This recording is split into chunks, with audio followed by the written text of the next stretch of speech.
রাসেল ডোমিঙ্গোকে সরিয়ে দ্বিতীয় দফায় টাইগারদের দায়িত্ব তুলে দেওয়া হয় হাথুরু সিংহের কাছে। তবে প্রত্যাবর্তনটা ঠিক উপভোগ করতে পারছেন না হাথুরু। সর্বশেষ টি-20 বিশ্বকাপ তো আছেই, ভারতের ওয়ানডে বিশ্বকাপে তার রণকৌশল বড় প্রশ্নের জন্ম দিয়েছিল দেশের ক্রিকেটে।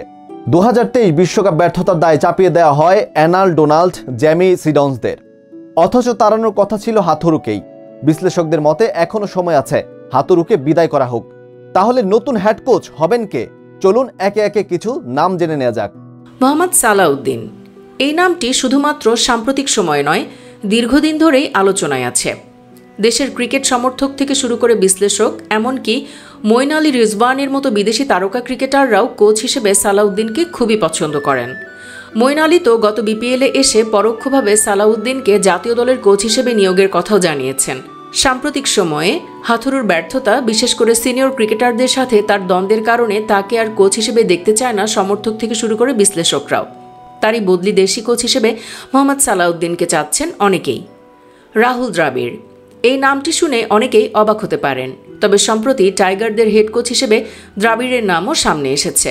ভারতকে টি-20 বিশ্বকাপ জিতিয়েই কোচের দায়িত্ব ছেড়েছেন দ্রাবিড়। তারপর তিনি বলেছেন, আমি এখন বেকার, কোনো প্রস্তাব আছে কিনা।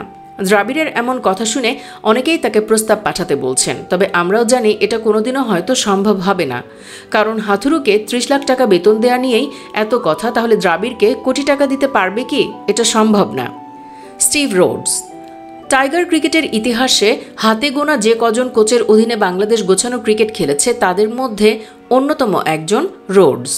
তার সময়ে 19 বিশ্বকাপে বাংলাদেশ 3টির বেশি জয় না পেলেও অনেক গোছানো ক্রিকেট খেলেছিল, কোনো ম্যাচেই গো হারাহারেনি। এর আগে ত্রিদেশীয় সিরিজও জিতেছিল। রোডসের ডেডিকেশন কেমন ছিল সেটা কারো অজানা নয়, অথচ কোনো এক অজানা কারণে তাকে বহিষ্কার করেছিল বিসিবি। অনেকের মতে এখন আবারও তাকে ফেরানো উচিত। অ্যালান ডোনাল্ড শুরুতেই যেমনটা বলছিলাম, গত শেষ 1.5 বছরে হাথুরুর অধীনে খেলা 3 টুর্নামেন্টে ভরাডুবি হয়েছে বাংলাদেশের। তার কাজে বিরক্ত হয়ে মূলত বিসিবির চাকরি ছেড়ে যান স্যার ডোনাল্ড। অথচ টাইগারদের প্রতি ওনার ডেডিকেশনের কমতি ছিল না, তাই অনেকেই এখন হাথুরুকে বিদায় করে ডোনাল্ড স্যারকে ফিরিয়ে পাপ মোচনের দাবি তুলেছেন। আর ডোনাল্ড স্যার কেবল বোলিং কোচ নন, একজন হেড কোচ হিসেবেও কাজ করার যোগ্য। খালেদ মাহমুদ সুজন আবাহনীর কোচ হবার কল্যাণে এই ভদ্রলোককে খুব বেশি মানুষ পছন্দ করেন না, তাকে তেমন কেউ কোচ হিসেবে চানও না। তবে তিনি নিজে একাধিকবার আগ্রহ দেখিয়েছেন কোচ হবার জন্য।